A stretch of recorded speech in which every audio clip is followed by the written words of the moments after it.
Agora aqui no Tom Maior, nosso assunto é economia, por isso já estamos em contato com o professor Luiz Carlos Ongarato, especialista no assunto. Professor, boa tarde, bem-vindo mais uma vez ao Tom Maior. Boa tarde, Jéssica. Boa tarde a todos que nos acompanham aqui. É um prazer estar nesta segunda-feira falando sobre economia.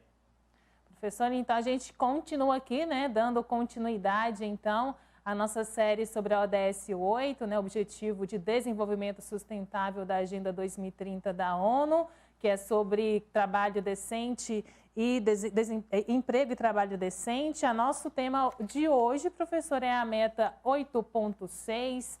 Fala pra gente o que diz essa meta, professor. Bom, a meta 8.6 ela vai falar sobre o empregabilidade do jovem e os esforços que as nações devem fazer para que deem mais oportunidade e que reduza o desemprego entre jovens de 15 a faixa aí vai cada país vai ter a sua meta, mas é numa faixa aproximadamente de 15 a 25 anos. Professor, então a gente está falando sobre esse assunto, né, de emprego e educação para jovens. Aqui no Brasil nós temos, segundo as últimas pesquisas, né, os últimos dados do IBGE, 14 milhões de desempregados, ou seja, 14% da população. Isso sem contar as pessoas que estão em subempregos ou em trabalhos precários ou na informalidade. De que maneira, professor, tudo isso vai impactar na juventude? Bom, a juventude brasileira, assim como países semelhantes ao nosso, ela tem uma peculiaridade que é a necessidade do emprego muito jovem. Se a gente for comparar com outros países desenvolvidos, não é a mesma realidade. Um jovem brasileiro, muitas vezes, ele precisa sustentar a sua casa, a sua família, contribuir e também, muitas vezes, sustentar até seu próprio estudo. E por conta disso, ele acaba saindo da escola para ter que trabalhar muito jovem. Então, é necessário, sim, ter uma meta de desenvolvimento sustentável para esse público que vise justamente proporcionar mais empregabilidade, mais oportunidades, e isso está muito atrelado também à própria educação desse jovem. Professor, então qual é o cenário aqui no Brasil, já que o jovem brasileiro ele não tem essa opção de não procurar emprego? Bom, o cenário no Brasil, hoje, infelizmente, ele se deteriorou muito para o jovem por conta da pandemia. O jovem deixou de estudar em grande parte pelo acesso, né, pela dificuldade de acesso aos meios digitais, então, principalmente os jovens das camadas mais pobres. E também ele deixou de se inserir no mercado porque houve um aumento do desemprego. Então, qual que é o desafio hoje dentro da nossa realidade?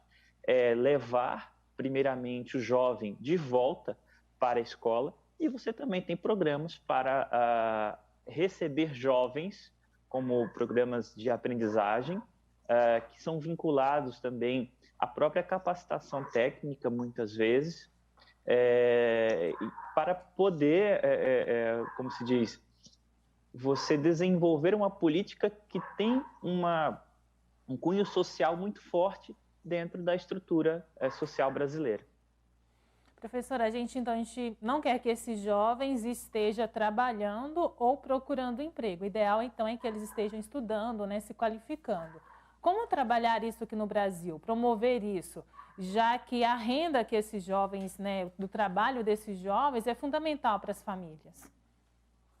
Bom, dada a necessidade de renda, é importante que o jovem ele tenha programas de acesso, que ele continue estudando, que ele tenha horários voltados para o emprego, para os programas de aprendizagem. Então, a gente tem uma legislação específica, existem empresas específicas que proporcionam esse tipo de acessibilidade do jovem, principalmente programas de aprendizagem. E também, não somente o jovem que está no ensino médio, mas o jovem que vai para o ensino superior. Ele tem que ter uma receptividade também do mercado em termos de estágios, oportunidades de primeiro emprego e por aí vai, porque se a gente, como nós somos um país jovem, nós não proporcionarmos empregabilidade para os nossos jovens, em poucos anos nós teremos uma camada social adulta que ela não estudou, ela não se capacitou, ela não teve oportunidades de emprego, então ou ela vai para o subemprego com salários muito baixos, e numa próxima necessidade de retomada econômica, nós teremos pessoas jovens, mas não teremos pessoas qualificadas e habilitadas para gerar produtividade, e isso se torna um problema econômico muito grande, porque um país ele pode se desenvolver apenas, ou vamos colocar dentro de um modelo clássico, quando ele tem uma população jovem, uma grande parte da sua população jovem. Porém, se essa população jovem ela não tem qualificação, ela não tem oportunidades, a gente tem uma geração perdida. E agora a curva de envelhecimento do Brasil, né, a curva de faixa etária do Brasil, ela já está descendente, ou seja, a nossa população ela não vai ser mais jovem, ela vai ficar cada vez mais velha. E isso vai trazer um problema de desenvolvimento econômico para o Brasil.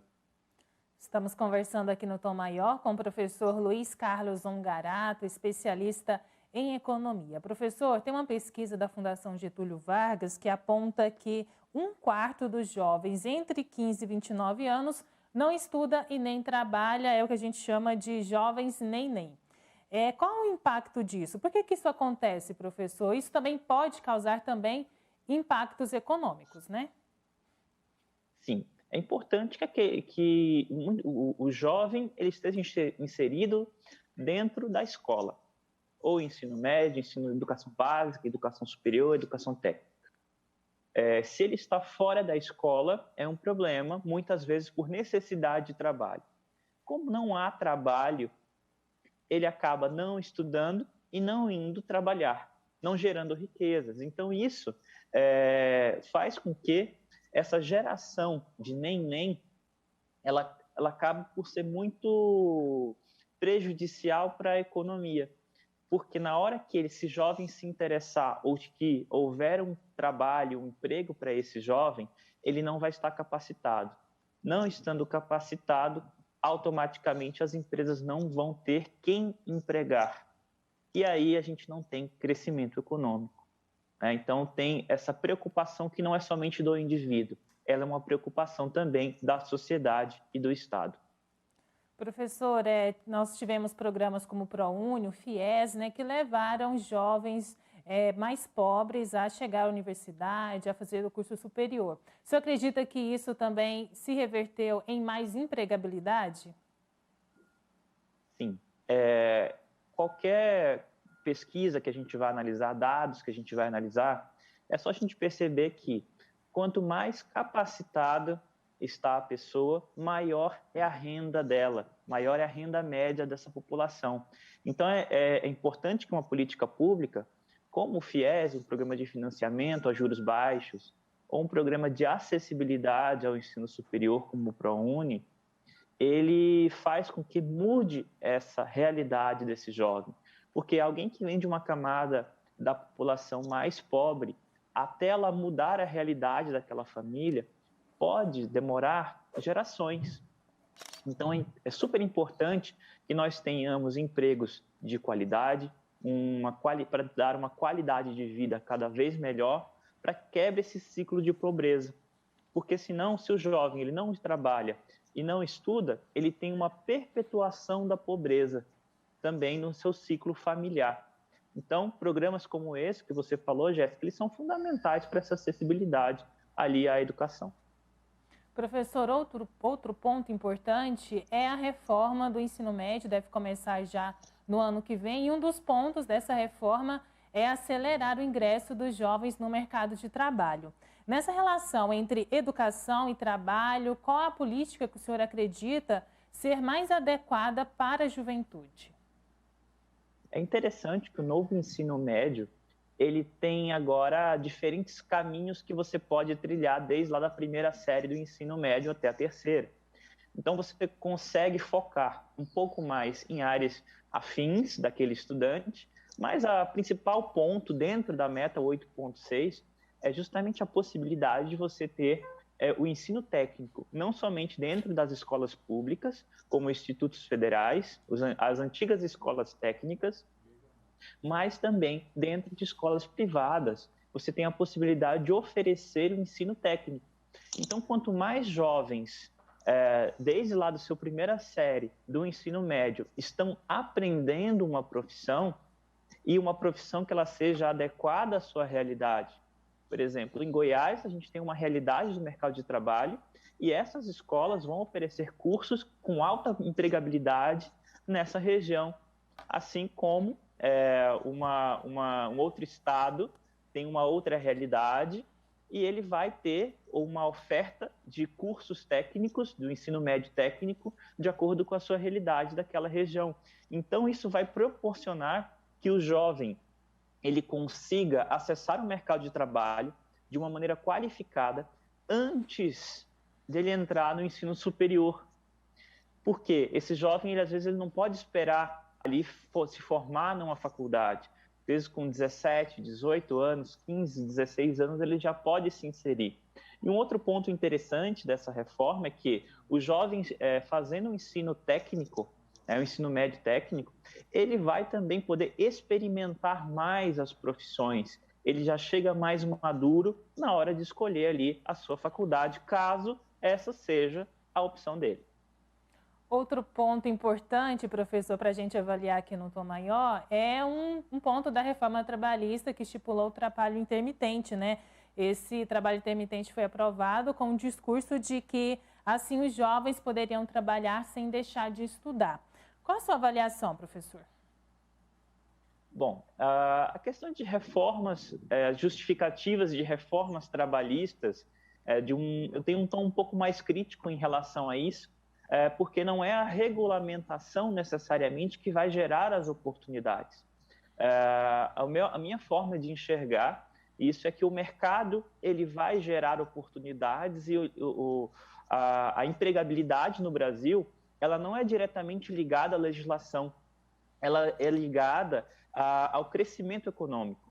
E quando a gente tem uma economia que já não cresce há alguns anos, a gente tem todos esses problemas, a gente tenta reformar a Previdência, a gente tenta reformar o mercado de trabalho, a gente pode fazer qualquer reforma tributária, porém, o principal é fomentar a economia para que mais pessoas criem suas empresas, mais pessoas tenham mais empregos, mais renda, e isso vai tendo um efeito multiplicador na economia de oportunidades. E não somente reformar, mas é como se a gente tivesse que ajeitar, dar um jeitinho ali numa economia que já está muito pequena para o tamanho do Brasil. Professor, para finalizar então aqui o nosso bate-papo, o que falta, né? Quais são os desafios para que o Brasil alcance, né, a meta 8.6 de reduzir a proporção de jovens sem emprego, educação ou formação? Jéssica, o principal ponto seria o Brasil voltar a crescer de uma maneira estruturada, dando oportunidades, principalmente aí para o microempreendedor, dando um crédito, educação, se preocupando realmente com o jovem, porque não é simplesmente o jovem se lançar ao mercado de trabalho. A gente tem que ter uma preocupação porque é a economia do nosso país, da próxima geração. A gente não pode perder mais uma década, 2 décadas de crescimento econômico. Então, os pilares são o crescimento econômico, o financiamento de novos empreendimentos e também a educação para esse jovem. Professor, antes de despedir, né, mata aqui a nossa curiosidade. Qual o nome dessa fruta aí atrás do senhor? Eu estou aqui no Rio Grande do Sul, chama bergamota, mas a mexerica, tangerina. Aqui tá na época dos cítricos, né? Então tá cheio aqui, eu estou no meio de um pomar. Tá bonito aí atrás. O Vinícius acertou. Tá bem bonito. Ó, a Nanda e o Vinícius não conta, né? Porque é do Rio Grande do Sul, acertou aqui o nome da fruta. Professor, muito obrigada pela sua participação. Até semana que vem. Até semana que vem. Tchau, tchau. Obrigado.